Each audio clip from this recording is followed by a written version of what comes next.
ഇറാൻ്റെ ഭാഗത്ത് വ്യോമ പ്രതിരോധം സംഭവിക്കുന്നു. അത് കെട്ടുകഥയല്ല. ആ സംഭവിക്കുന്നത് ഒറ്റയ്ക്ക് ചെയ്യുന്നതാണോ? വെറുതെ ആകാശത്തേക്ക് നോക്കി കണ്ണുമടച്ച് വെടിവെച്ചാൽ, മിസൈലുകൾ അയച്ചാൽ ഒരു വിമാനവും താഴെ വീടില്ല. അവിടെയാണ് ഇറാന് ബാഹ്യ സപ്പോർട്ട് ലഭിക്കുന്നു എന്നത് കൂടുതൽ വ്യക്തമാവുകയാണ്, കൃത്യമാവുകയാണ്. റഷ്യക്കൊരു കണക്ക് തീർക്കൽ ബാക്കിയുണ്ടല്ലോ. ഉക്രൈൻ യുദ്ധത്തിൽ റഷ്യക്കെതിരെ ഉക്രൈനെ സഹായിച്ചത് നേറ്റോ ആണല്ലോ. അമേരിക്കൻ ആയുധങ്ങൾ, അമേരിക്കൻ വ്യോമ പ്രതിരോധ സംവിധാനങ്ങൾ ഇതെല്ലാം ഉപയോഗിച്ചാണല്ലോ ഉക്രൈൻ ഇപ്പോഴും പിടിച്ചു നിൽക്കുന്നത്. ഇറാൻ പൂർണ്ണമായി അമേരിക്കൻ താവളമായി, അമേരിക്കൻ സ്കീം ഓഫ് തിങ്സിൻ്റെ ഭാഗമായി, അമേരിക്കൻ സ്റ്റൂജായി, അമേരിക്കയുടെ പ്രോക്സിയായി, അമേരിക്കൻ സ്വാധീന മേഖലയായി മാറാതെ ഇരിക്കേണ്ടത് ചൈനയുടെ ആവശ്യമാണ്. കാരണം വിദേശകാര്യ വിദഗ്ധൻ ഡോക്ടർ മോഹൻ വർഗീസ് തന്നെ ഒപ്പം ചേരുന്നു. ഡോക്ടർ മോഹൻ വർഗീസ്, അമേരിക്കയ്ക്ക് കനത്ത തിരിച്ചടിയായിരിക്കുകയാണല്ലോ അമേരിക്കയുടെ തന്നെ യുദ്ധവിമാനങ്ങൾ തകർന്നു വീഴുന്നത്.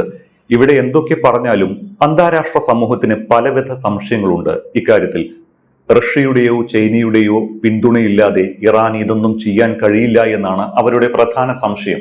ഇതിന് ബലം പകരുന്ന റിപ്പോർട്ടുകൾ കൂടി കഴിഞ്ഞ ദിവസം പുറത്തു വന്നതുമാണ്.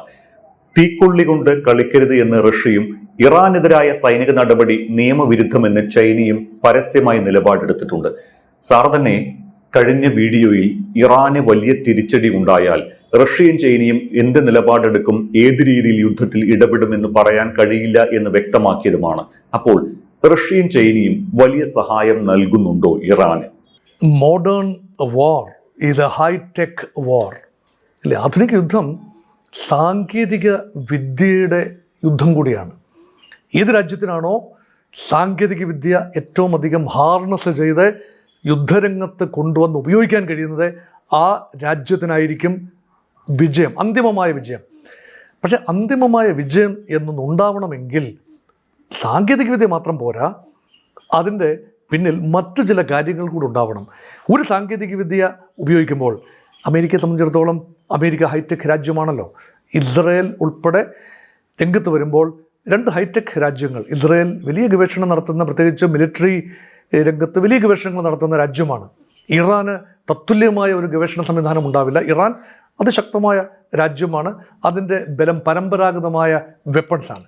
ഇപ്പോൾ ഡെവലപ്പ് ചെയ്ത് വെച്ചിരിക്കുന്ന ഡ്രോണുകളും മിസൈലുകളും മാത്രമാണ് സ്വല്പം ഹൈടെക് ഡിവൈസസ് ഉൾപ്പെടുന്നത്. ഏതാണ്ട് കൃത്യതയ്ക്ക് വേണ്ടി ഉപയോഗിക്കപ്പെടാവുന്ന ഹൈടെക്.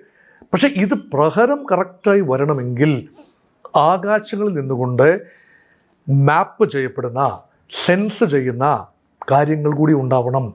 അത്രയ്ക്ക് ശക്തമായ സാറ്റലൈറ്റുകൾ ഇറാനുണ്ടോ എന്ന കാര്യത്തിൽ സംശയമുണ്ട്. ഇറാൻ ഡെവലപ്പ് ചെയ്ത് വരികയല്ലേ. പരമ്പരാഗതമായ ശക്തിയാണ്. സൈന്യത്തിൻ്റെ എണ്ണത്തിൻ്റെ കാര്യത്തിലും ആൾബലത്തിൻ്റെ കാര്യത്തിലും കരയിലെ യുദ്ധ സന്നാഹങ്ങളുടെ കാര്യത്തിലുമൊക്കെ ഇറാന് ഇച്ചിരി മുൻതൂക്കമുണ്ട്. പക്ഷേ ആകാശയുദ്ധമാണല്ലോ യഥാർത്ഥത്തിൽ അമേരിക്ക ആഗ്രഹിക്കുന്നതും ഇസ്രായേൽ ആഗ്രഹിക്കുന്നതും. കരയിൽ കയറി യുദ്ധം ചെയ്യുക എന്നതല്ല, ആകാശത്തിൽ നിന്നുകൊണ്ടാണ്. അങ്ങനെയെങ്കിൽ ഇപ്പോഴിതാ കഴിഞ്ഞ ഒരാഴ്ചക്കുള്ളിൽ തന്നെ നിരവധി അമേരിക്കൻ വിമാനങ്ങൾ താഴെ പോയി. F-35 വിമാനങ്ങൾ, അതുപോലെ F-15 വിമാനങ്ങൾ എന്നിവ താഴെ വീണു എന്നും വീഴ്ത്തി എന്നും contradictory claims and counter claims ഉണ്ട്. അതെന്ത് തന്നെ ആയിരുന്നാലും തീർച്ചയായും ഇറാൻ്റെ ഭാഗത്ത് വ്യോമ പ്രതിരോധം സംഭവിക്കുന്നു. അത് കെട്ടുകഥയല്ല. ആ സംഭവിക്കുന്നത് ഒറ്റയ്ക്ക് ചെയ്യുന്നതാണോ? ഇത്ര കൃത്യമായി അമേരിക്കയുടെ സ്റ്റെൽത്ത് വിമാനം F-35 ഉൾപ്പെടെയുള്ള സ്റ്റെൽത്ത് വിമാനങ്ങൾക്ക് നേരെ കൃത്യതയോടെ ആക്രമണം നടത്തണമെങ്കിൽ പുറത്തു നിന്ന് സഹായം ലഭിക്കുന്നു എന്ന ഒരു നിഗമനത്തിലെത്തി നിൽക്കുകയാണ് വാർ ടെക്നോളജി ഒബ്സർവേഴ്സ്, അല്ലെങ്കിൽ വാർ ടെക്നോളജിയുമായി ബന്ധപ്പെട്ട് പഠനം നടത്തുന്ന, ഗവേഷണം നടത്തുന്ന സ്ഥാപനങ്ങളും വ്യക്തികളും ചൂണ്ടിക്കാണുന്നതും വാർ ജേർണലുകൾ പുറത്തുവിടുന്ന വിവരങ്ങളും അങ്ങനെയാണ്. അതിൻ്റെ സാധ്യത റഷ്യയുടെയോ ചൈനയുടെയോ അല്ലെങ്കിൽ രണ്ട് രാജ്യങ്ങളുടെയോ സാറ്റലൈറ്റുകൾ നൽകുന്ന കൃത്യമായ വിവരം, പ്രോസസ്സ് ചെയ്യപ്പെട്ട വിവരം, അമേരിക്കയുടെ സേനാ വിന്യാസം എങ്ങനെയാണ്, അമേരിക്കൻ ഫ്ലീറ്റ് മൂവ്മെൻറ്റ് എങ്ങനെയാണ്, യുദ്ധക്കപ്പലുകൾ ചലിക്കുന്ന രീതി എന്താണ്, അമേരിക്കൻ തറയിലൂടെയുള്ള സൈനിക നീക്കം എവിടെയാണ്, എവിടെയൊക്കെയാണ് അമേരിക്കൻ താവളങ്ങളെ ബിൽഡപ്പ് എന്താണ്, അതോടൊപ്പം തന്നെ ഇറാൻ്റെ ആകാശത്തേക്ക് പ്രവേശിക്കുന്ന ശത്രു വിമാനങ്ങൾ, ഇസ്രായേലിൻ്റെയും അമേരിക്കയുടെയും വിമാനങ്ങൾ കടന്നു വരുന്ന ദിശ, ഡയറക്ഷൻ, ഓൾട്ടിറ്റ്യൂഡ്, ഇതെല്ലാം തന്നെ കൃത്യമായി ഇറാന് വിവരം ലഭിക്കുന്നത് കൊണ്ടാണ് ചില വിമാനങ്ങളെങ്കിലും താഴെ പോകുന്നത്. വെറുതെ ആകാശത്തേക്ക് നോക്കി കണ്ണുമടച്ച് വെടിവെച്ചാൽ, മിസൈലുകൾ അയച്ചാൽ ഒരു വിമാനവും താഴെ വീഴില്ല. അവിടെയാണ് ഇറാന് ബാഹ്യ സപ്പോർട്ട് ലഭിക്കുന്നു എന്നത് കൂടുതൽ വ്യക്തമാവുകയാണ്, കൃത്യമാവുകയാണ്. ഞാൻ മുൻപിൽ തന്നെ പറഞ്ഞിട്ടുണ്ട്, ഇറാന് 2 സാധ്യതകളാണുള്ളത്.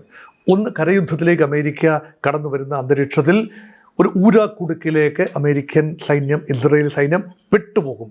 അപ്പോൾ പിന്നെ സമാധാനത്തിന് വേണ്ടി ആഗ്രഹിക്കുക, യാചിക്കുക, ഒരു സമഗ്രമായ കരാറിലൂടെ അല്ലാതെ ഒരുപക്ഷെ അമേരിക്കൻ സേന അംഗങ്ങൾ പോലും പിടിക്കപ്പെടാം.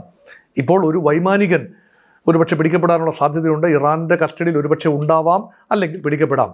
ഒരു വിമാനം വീണതിൻ്റെ, F-35 വിമാനം ഇറാൻ്റെ മുകളിൽ തകർന്ന് വീണതിൻ്റെ നിന്നും, അതുപോലെ A-10 കാറ്റഗറിയിലുള്ള ഒരു തണ്ടർ ബോൾട്ട് വിമാനവും തകർന്നു വീണു. പക്ഷേ അത് കുറച്ചുകൂടി മാറി കുവൈറ്റിൻ്റെ മണ്ണിൽ ഇറാൻ്റെ മുകളിൽ വെടിയേൽക്കുകയും കുവൈറ്റിൻ്റെ മണ്ണിൽ തകർന്ന് വീഴുകയും ഒക്കെ ചെയ്ത വിമാനമാണ്. അപ്പോൾ ഇവിടെ നാശനഷ്ടങ്ങൾ ഉണ്ടായിട്ടുണ്ട്. പക്ഷേ ബാഹ്യ സഹായമില്ലാതെ ഇത്ര കൃത്യതയോടുകൂടി ഇറാന് അമേരിക്കയ്ക്ക് നേരെ പ്രഹരമേൽപ്പിക്കാൻ കഴിയില്ല എന്നതാണ് വാസ്തവം. അങ്ങനെയെങ്കിൽ ഇതൊരു സൂചനയാണെങ്കിൽ നാളുകളിൽ എന്തെല്ലാം സംഭവിക്കാം സാധ്യതയാണ്. കൂടുതൽ ടെക്നോ ഇൻപുട്ടുകൾ ഇറാന് ലഭിക്കാം. റഷ്യക്കൊരു കണക്ക് തീർക്കൽ ബാക്കിയുണ്ടല്ലോ. ഉക്രൈൻ യുദ്ധത്തിൽ റഷ്യക്കെതിരെ ഉക്രൈനെ സഹായിച്ചത് നേറ്റോ ആണല്ലോ. അമേരിക്കൻ ആയുധങ്ങൾ, അമേരിക്കൻ വ്യോമ പ്രതിരോധ സംവിധാനങ്ങൾ, ഇതെല്ലാം ഉപയോഗിച്ചാണല്ലോ ഉക്രൈൻ ഇപ്പോഴും പിടിച്ചു നിൽക്കുന്നത്. അങ്ങനെയെങ്കിൽ ഇപ്പോൾ ഇറാൻ അളമുട്ടി നിൽക്കുകയാണ്. പിടിച്ചു നിൽക്കണമെങ്കിൽ റഷ്യ കൈയയച്ച് ഒരുപക്ഷെ സഹായം ചെയ്തേക്കാം. നേരിട്ട് രംഗത്ത് വരാൻ ഒരു സാധ്യതയും ഇപ്പോൾ കാണുന്നില്ല റഷ്യ.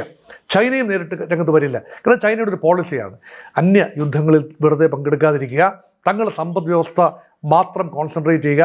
ചൈനയ്ക്ക് ചൈനയുടെ താല്പര്യങ്ങൾ എന്നതാണ്. പക്ഷേ ആത്യന്തികമായി ഇറാൻ പൂർണ്ണമായി അമേരിക്കൻ താവളമായി, അമേരിക്കൻ സ്കീം ഓഫ് തിങ്സിൻ്റെ ഭാഗമായി, അമേരിക്കൻ സ്റ്റൂജായി, അമേരിക്കയുടെ പ്രോക്സിയായി, അമേരിക്കൻ സ്വാധീന മേഖലയായി മാറാതെ ഇരിക്കേണ്ടത് ചൈനയുടെ ആവശ്യമാണ്. കാരണം ചൈനയെ സംബന്ധിച്ചിടത്തോളം എണ്ണ കടന്നു വരണം. Venezuela is now controlled by US forces. അപ്പം വെനിസ്വലയിൽ നിന്നും ചൈനയ്ക്ക് എണ്ണ ലഭിക്കില്ല. അമേരിക്ക ആഗ്രഹിക്കുന്ന ഇടങ്ങളിലേക്ക് മാത്രമേ വെനിസ്വല എണ്ണ നൽകൂ. അത് അമേരിക്കയായിരിക്കും അത് കൺട്രോൾ ചെയ്യുകയും ഡയറക്റ്റ് ചെയ്യുകയും റൂട്ട് ചെയ്യുകയും കാര്യങ്ങൾ നിശ്ചയിക്കുകയും ചെയ്യുന്നത്. വെനിസ്വലയിലെ ഭരണകൂടം ഇപ്പോൾ അമേരിക്ക അനുകൂല ഒരു പാവ ഭരണകൂടമായി യഥാർത്ഥത്തിൽ കാണാം, ഡി ഫാക്ടോ. അതാണ് സത്യം. ഗൾഫ് രാജ്യങ്ങൾ, അതാണ് എണ്ണസമ്പന്നമായ രാജ്യങ്ങൾ, അവിടെ അവർക്ക് സ്വതന്ത്രമായി തീരുമാനമെടുക്കാനൊക്കെ ഒപ്പയ്ക്കുണ്ട്, ചില കാർട്ടലുകളുണ്ട്, ഒക്കെ സമ്മതിക്കുന്നു. പക്ഷേ ആത്യന്തികമായി അമേരിക്കൻ താല്പര്യങ്ങൾക്കെതിരെ നിൽക്കില്ല. അമേരിക്ക നൽകുന്ന നിർദ്ദേശങ്ങൾ അനുസരിച്ച് മാത്രമേ അമേരിക്കയെ വെല്ലുവിളിച്ചുകൊണ്ട് ഗൾഫ് രാജ്യങ്ങൾക്ക് മുന്നോട്ട് പോകാനാവില്ല. കാരണം ഗൾഫ് രാജ്യങ്ങളുടെ നേതൃത്വത്തിൻ്റെ, ഷെയ്ഖുമാരുടെ, എമീർമാരുടെ, രാജാക്കന്മാരുടെ ആസ്തികളുടെ ഒരു നല്ല പങ്ക്, സ്വകാര്യ ആസ്തികളുടെ ഉൾപ്പെടെ നല്ല പങ്ക് അമേരിക്കയിലും യൂറോപ്യൻ രാജ്യങ്ങളിലും നിക്ഷേപിച്ചിരിക്കുകയാണ്. ഇതൊക്കെ മരവിപ്പിക്കപ്പെട്ടാൽ പിന്നെ ഗൾഫ് ഇല്ല, ഗൾഫ് നേതൃത്വമില്ല. അവരെന്ത് ചെയ്യും? അതുമാത്രമല്ല, അവരൊക്കെ അട്ടിമറിയിലൂടെ അവരെയൊക്കെ പുറത്താക്കാൻ അമേരിക്കയുടെ തന്ത്രങ്ങൾ വിചാരിച്ചാൽ പറ്റും.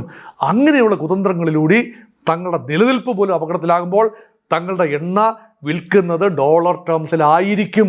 അതാണ് പെട്രോ ഡോളർ. 1973 മുതലുള്ള ഒരു താരിപ്പാണത്, ഒരു രീതിയാണത്. അത് തുടരും. അതും ചൈനയ്ക്കറിയാം. ഇപ്പം ചൈന വാങ്ങും, എണ്ണ വാങ്ങും. UAE-യിൽ നിന്നും, ഖത്തറിൽ നിന്നും, സൗദിയിൽ നിന്നും ഒക്കെ എണ്ണ വാങ്ങും. അത് ഇനിയും തുടരാൻ സാധ്യതയുണ്ട്. പക്ഷേ അമേരിക്കയുടെ നിയന്ത്രണങ്ങൾ വന്നേക്കാം. ചൈനയ്ക്ക് ഡെസ്പറേറ്റായി എണ്ണ ആവശ്യമുണ്ട്. ലോകത്ത് ഏറ്റവും അധികം ഉത്പാദനം നടക്കുന്ന രാജ്യം ചൈനയാണ്. ആവശ്യമുണ്ട്.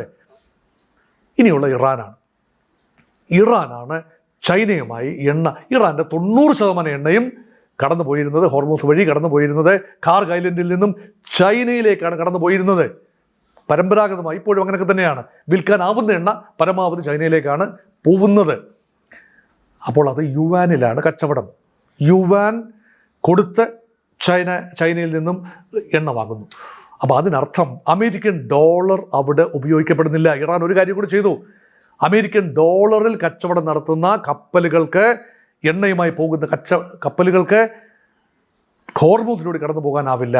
യുവാൻ ആയിരിക്കും കറൻസി എന്നും പറഞ്ഞു വെച്ചു. ഒരുപക്ഷെ റൂബിൾ, റഷ്യൻ റൂബിൾ ഉൾപ്പെടെ കച്ചവടം നടത്തുന്ന കപ്പലുകൾക്ക് കടന്നു പോകാം.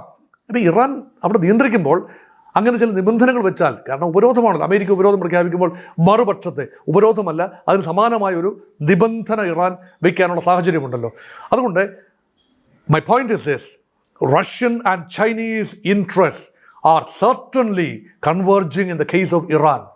ഇറാനിലേക്ക് പൂർണ്ണമായ ശ്രദ്ധ റഷ്യക്കും ചൈനയ്ക്കുമുണ്ട്. പക്ഷേ സംതിങ് ഷോർട്ട് ഓഫ് വാർ, നേരിട്ട് യുദ്ധത്തിൽ പ്രവേശിക്കുക എന്നത് ഇപ്പോൾ അജണ്ടയിലില്ല. ഞാൻ ഇപ്പോൾ എന്നേ പറയുന്നുള്ളൂ, ഇപ്പോൾ അജണ്ടയിൽ ഇല്ല എന്ന് വേണം കരുതാൻ. അപ്പം നമുക്ക് സാഹചര്യങ്ങളെ വെച്ച് മാത്രമേ വിലയിരുത്താനാവൂ. പക്ഷേ നാളുകളിൽ ലോകമഹായുദ്ധത്തിലേക്ക് നീങ്ങിയാൽ ചൈനയ്ക്കും റഷ്യയ്ക്കും കടന്നു വരേണ്ടി വരും. ആത്യന്തിക വിജയം ഉണ്ടാവില്ലല്ലോ. ഒരു ലോകമഹായുദ്ധത്തിലൊക്കെ ആ രൂപത്തിൽ 1-2 ലോകമഹായുദ്ധങ്ങൾ ആത്യന്തികമായി ഒരു ഭാഗം വിജയിച്ചു വന്നു. കാരണം അത് കൺവെൻഷണൽ യുദ്ധത്തിൽ കൂടിയാണ്. 2ാം ലോകമഹായുദ്ധം അവസാനിച്ചത് ആണവ ആയുധം ഉപയോഗിച്ചതുകൊണ്ടാണ്. ഇവിടെ 2 പക്ഷത്തും ആണവ ആയുധങ്ങളുണ്ട്. അമേരിക്കൻ പക്ഷത്തും റഷ്യ ചൈന പക്ഷത്തും ആണവായുധങ്ങളുണ്ട്. ഏകപക്ഷീയമായി നിൽക്കില്ല, ആർക്കും ജയിക്കാനാവില്ല. പൂർണ്ണ പരാജയം, പൂർണ്ണ നശീകരണം, ഇതൊക്കെ തന്നെയാണ് ലോകമഹായുദ്ധം ഉണ്ടായാൽ. അത് പറഞ്ഞ് ആരെയും പേടിപ്പിക്കാനില്ല. അങ്ങനെ ഉണ്ടായാൽ നമ്മളിതൊന്നും പറയാൻ ഞാനോ നിങ്ങളോ ബാക്കി കാണില്ലല്ലോ. അതുകൊണ്ടാണ് അതുണ്ടാവില്ല എന്ന് തന്നെ നമുക്ക് പ്രതീക്ഷിക്കാം, പ്രാർത്ഥിക്കാം, ആഗ്രഹിക്കാം. പക്ഷേ ഇതൊരു മേഖലാ യുദ്ധം എന്ന നിലയിൽ റഷ്യക്കും ചൈനയ്ക്കും നിസ്സംഗതയോടെ ഇരിക്കാനാവില്ല എന്നതിൻ്റെ ഉദാഹരണമാണ് ഇപ്പോൾ ചൈനയിലേക്ക് കപ്പലുകൾ ചെറുതായിട്ടെങ്കിലും കടന്നു വരുന്നുണ്ട്. ഒരു കപ്പൽ, ഒരു വിവാദ വിഷയമായ ഒരു വിഷയം, എണ്ണയുമായി ഇന്ത്യൻ തീരത്തേക്ക്, ഗുജറാത്ത് തീരത്തേക്ക് പോയിരുന്ന ഒരു കപ്പൽ വഴിതിരിച്ച എണ്ണക്കപ്പൽ ചൈനയിലേക്ക് വിട്ടു എന്ന റിപ്പോർട്ടുണ്ട്. ഇന്ത്യ പറയുന്നത് അത് സ്വാഭാവികമായ കാര്യമാണ്. പക്ഷേ ഇറാൻ്റെ എണ്ണ വഹിക്കുന്ന കപ്പലുകൾ കടലിൽ കിടക്കുന്നത് ഇപ്പോഴും എണ്ണയും കൊണ്ട് പോകുന്നുണ്ട്, വിൽക്കുന്നുണ്ട്, ഇറാന് വിദേശ നാണ്യം ലഭിക്കുന്നുമുണ്ട് എന്നതാണ് വാസ്തവം. അത് ഇപ്പോൾ ഒരു ആവശ്യം തന്നെയാണ്. അപ്പോൾ യുദ്ധം കൊണ്ട് എന്ത് നേടി അമേരിക്ക? റഷ്യക്ക് നേരെയുള്ള ഉപരോധം, എണ്ണ ഉപരോധം ഏതാണ്ട് അവസാനിച്ചു. 1 മാസത്തേക്ക് ഇപ്പം റഷ്യയുടെ എണ്ണ വിൽക്കാമെന്നാണല്ലോ പറയുന്നത്. അത് ലോക വിപണിയിൽ വില തീപിടിക്കാതിരിക്കാൻ പറയുന്നതാണ്. അതിനെയും വീണ്ടും നീട്ടാനാണ് സാധ്യത. യുദ്ധം നീണ്ടുപോയാൽ റഷ്യൻ എണ്ണയ്ക്ക് നിർബാധം സഞ്ചരിക്കാം, എവിടെയും പോകാം. ഇപ്പോൾ കടലിൽ കിടക്കുന്ന എണ്ണക്കപ്പലുകൾക്ക് സഞ്ചരിക്കാമെന്നാണ് അമേരിക്ക പറയുന്നത്. നാളെ പറയും ഇനി കുടിച്ചെടുക്കുന്ന പുതിയ എണ്ണയ്ക്കും സഞ്ചരിക്കാം. ഇറാൻ്റെ കാര്യത്തിലും അങ്ങനെയാണ്. ഇപ്പം കാർഗ് ഐലൻഡൊക്കെ പൂർണ്ണമായി അമേരിക്ക പിടിച്ചെടുക്കുന്ന രംഗം വന്നാൽ ഇറാൻ്റെ ടെർമിനലില്ല. പിന്നെ എണ്ണ കയറ്റിവിടാൻ, എണ്ണ ഉത്പാദനം നടക്കുന്ന മെയിൻലാൻഡിലായിരിക്കാം, അല്ലെ കടൽ ഓഫ് ഷോർ റിഗുകൾ ഉണ്ട്, ഇല്ലെന്നല്ല. പക്ഷേ അത് കൊണ്ടുവരുന്നൊരു പോയിൻ്റ് ഉണ്ട്, അത് കാർഗാണ്. മറ്റ് കാര്യങ്ങൾ ചബഹാർ ഉൾപ്പെടെയുള്ള താവളങ്ങളിൽ നിന്ന് എണ്ണ കാര്യമായി കൊണ്ടുപോകുന്നില്ല. അപ്പോൾ 90% എണ്ണയും കടന്നു പോകേണ്ട ഒരു പോയിൻ്റ് കാർഗാകുമ്പോൾ കാർഗിനെ ഞെരുക്കിയാൽ ഇറാൻ ക്ഷമിക്കാനാവില്ല. സർവനാശകാരിയായ ആയുധങ്ങൾ ഉപയോഗിച്ച് പോരാടാനാണ് സാധ്യത. കാരണം അത് ഏതാണ്ട് ചോക്ഡ് ആവുകയാണ്, സാമ്പത്തികമായി ചോക്ഡ് ആവുകയാണ്. പക്ഷേ അങ്ങനെയെങ്കിലും റഷ്യയുടെയും ചൈനയുടെയും സപ്പോർട്ട്, ആയുധങ്ങളുടെ രൂപത്തിൽ ചൈനീസ് കപ്പലുകൾ കടന്നു വരാൻ തന്നെ തീരുമാനിക്കുന്നു എന്ന് കരുതുക. അമേരിക്ക അവയെ ആക്രമിക്കാനാവില്ല. ആക്രമിച്ചാൽ യുദ്ധമാണ്, മഹായുദ്ധമാണ്. റഷ്യൻ കപ്പലുകൾ വരുന്നു എന്ന് കരുതുക, ഇറാൻ സപ്ലൈയുമായി വരുന്നു, നേരിട്ട് അവർ യുദ്ധത്തിൽ പങ്കെടുക്കില്ല. 2ാം സ്റ്റേജാണ്. ഇപ്പോൾ വെറും സാറ്റലൈറ്റ് സപ്പോർട്ട് മാത്രമാണ് നൽകുന്നത്. ഡിഫെൻസീവ് കേപ്പബിലിറ്റിയാണ് ഇറാന്, ഡിഫെൻസീവ് സപ്പോർട്ടാണ് നൽകുന്നത് റഷ്യ, ചൈന. ഉണ്ടെങ്കിൽ തന്നെ അത് സ്ഥിരീകരിക്കാനാവില്ല, പക്ഷേ ഉണ്ട് എന്ന് തന്നെയാണ് ഇപ്പോഴത്തെ സൂചനകൾ. അടുത്ത ഘട്ടത്തിൽ ഒരുപക്ഷെ ആയുധങ്ങൾ എത്തിച്ചു കൊടുക്കാം. S-400 വൻതോതിൽ എത്തിച്ചു കൊടുക്കുന്നു എന്ന് കരുതുക. റഷ്യൻ S-400 ഏറിയൽ ഡിഫൻസ് സംവിധാനങ്ങൾ, ചൈനീസ് ഡിഫൻസ് സംവിധാനങ്ങൾ എത്തിക്കുന്നു. ആക്രമിക്കാൻ വേണ്ടിയുള്ള മിസൈലുകളല്ല, പ്രതിരോധ സംവിധാനങ്ങൾ. അമേരിക്കൻ വിമാനങ്ങൾക്ക് അങ്ങനെ പറക്കാനാവില്ല, അത് കപ്പലുകളിൽ എത്തണമല്ലോ. ആ കപ്പലുകളെ ആക്രമിക്കാൻ അമേരിക്ക മുതിർന്നാൽ, അപ്പോൾ ഇങ്ങനെയൊക്കെയുള്ള സാധ്യതകളുണ്ട്. ഒരു യുദ്ധമാണ്. നാളുകളിൽ എന്താണ് സംഭവിക്കാൻ പോകുന്നത് എന്നതിനെക്കുറിച്ച് ലോജിക്കലി തിങ്ക് ചെയ്യാൻ മാത്രമേ പറ്റൂ. അല്ലാതെ ഇങ്ങനെയാണ് സംഭവിക്കുന്നതെന്ന് കൃത്യമായി പറയാനാവില്ല. പെട്ടെന്ന് നാടകീയമായ ഒരു കരാറിലൂടെ ഒരുപക്ഷെ യുദ്ധം അവസാനിക്കുകയും ചെയ്തേക്കാം. ഇതൊന്നും കൃത്യമായി പറയാൻ ആരും ആളല്ല, ഞാനും ആളല്ല. അതുകൊണ്ടാണ് പറയുന്നത്. അതുകൊണ്ട് റഷ്യയും ചൈനയും മാറ്റി നിർത്തി ഈ യുദ്ധത്തെ അവലോകനം ചെയ്യാൻ പറ്റില്ല എന്നത് കൃത്യമായി പറയാൻ വേണ്ടിയാണ് ഞാൻ ഇത്രയും കാര്യങ്ങൾ സൂചിപ്പിച്ചത്.